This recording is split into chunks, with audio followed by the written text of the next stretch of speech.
Dear students, this is the geography class for class 10th and the chapter is resources. We have already discussed about resource, types of resource, classification of resources, and now we are going to study the most important resource, that is land resource. Land is very much, I say very much important for us, because without land we can do nothing. We can do nothing. Let me tell you very frankly, we can do nothing. Agriculture, construction, factories, and each and every activities can be done on this earth, on this land. So without land we cannot consider any activity.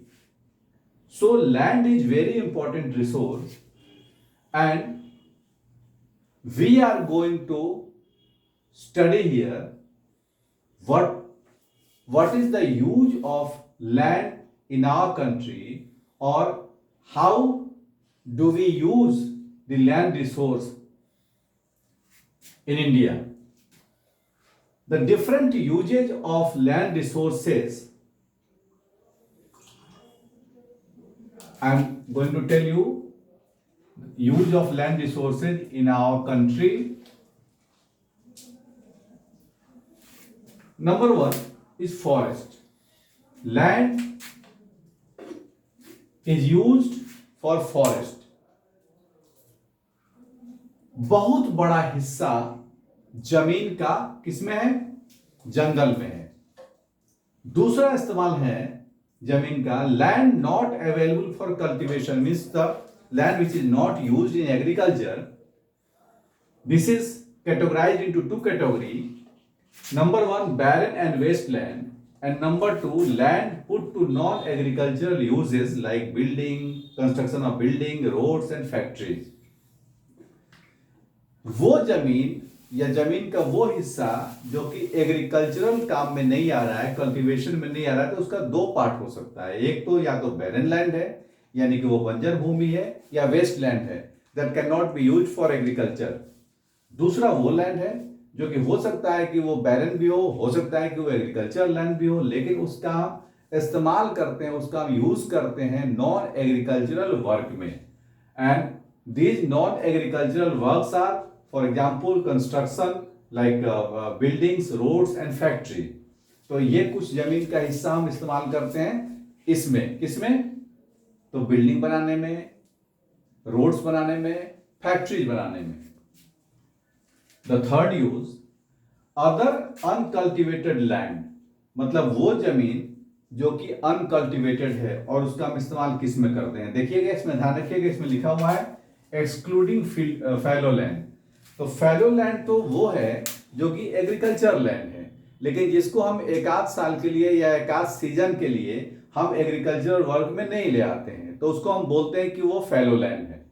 तो इसको हम uncultivated land नहीं बोल सकते हैं, क्योंकि इस बार वो फैलो लैंड है, लेकिन अगले बार उसमें एग्रीकल्चर होगा, उसमें खेती की जाएगी, इसलिए वो भी एग्रीकल्चरल लैंड है. इसलिए हम उसको नॉन एग्रीकल्चरल एक्टिविटीज में काउंट नहीं करते हैं, बल्कि उसको भी हम एग्रीकल्चरल एक्टिविटी में ही काउंट करते हैं.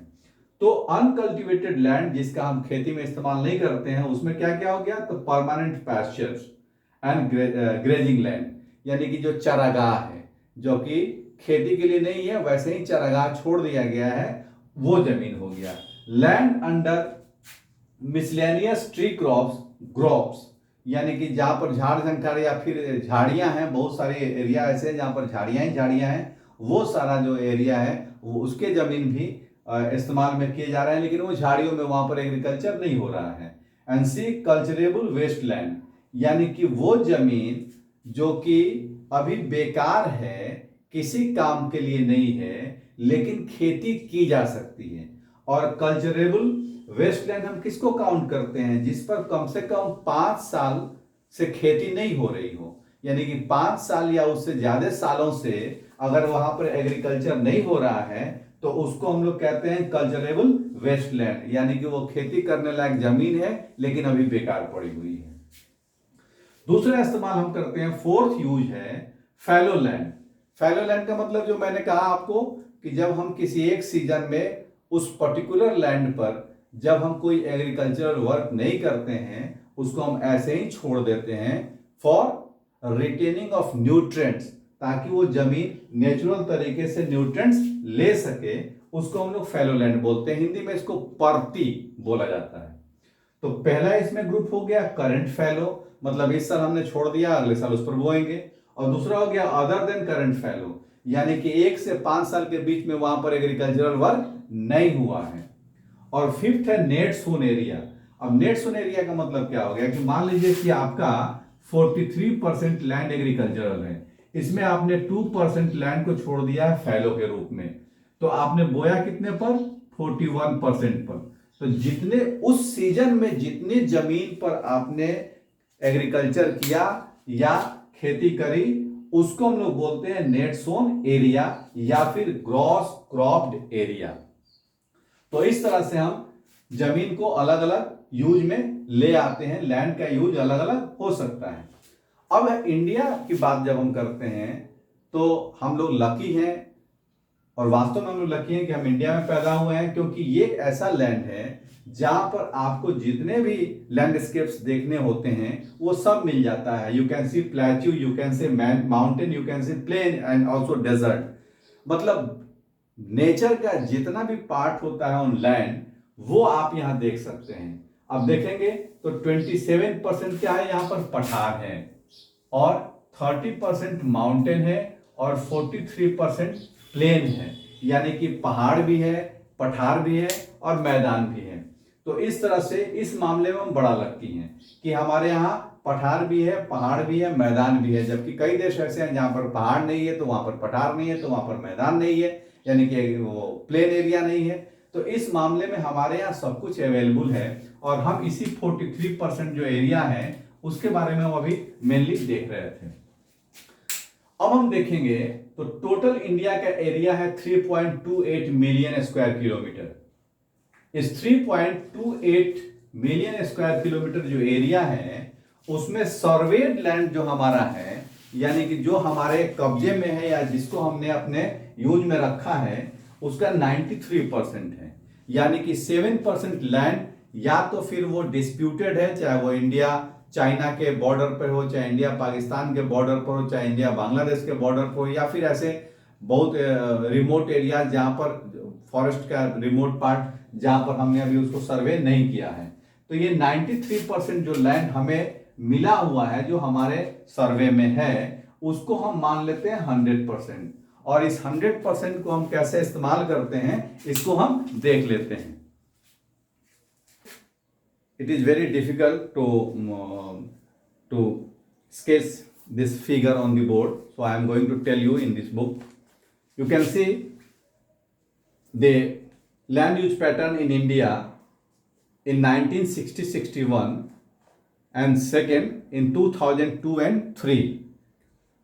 अब इसमें बहुत सारे चार्ट हैं, इसमें हम एक दो को देख के हम आपको समझा सकते हैं कि ये जो 1960-61 में जो हमारा फॉरेस्टेड लैंड था वो था 18.11%, जबकि 2002-03 में ये बढ़ के हो गया 22.57%। यानी कि 60-61 में जो एग्रीकल्चर लैंड था या फॉरेस्ट जो था उसको हम देखेंगे 2002-03 में बढ़ गया है, 22.57% हो गया है। और जो एग्रीकल्चर लैंड था जो 45.26% था वो 2002-03 में थोड़ा घटा है, 43.41% हुआ है। इसी तरीके से आप देखेंगे तो जो वेस्ट लैंड था वो 1960-61 में 12.01% था, जो कि 2002-03 में घट के 6.29% हो गया। इस चार्ट को अगर आप देखेंगे पाई चार्ट को तो आपको समझ में आ जाएगा कि 60-61 और 2002-03 में किस तरह से परिस्थितियां बदली हैं या जमीन के इस्तेमाल में बदलाव हुआ है। इन सब चीजों को हम समझ सकते हैं और इसी को अगर आप याद कर लेंगे तो आप इसको एक्सप्लेन भी कर सकते हैं, और नहीं तो ये चार्ट, अगर चार्ट याद होगा तो भी आप बना सकते हैं, एक्सप्लेन कर सकते हैं, या एक्सप्लेनेशन आपको याद होगा तो आप इसका चार्ट बना सकते हैं। दोनों में से कोई एक काम आप इजीली कर सकते हैं।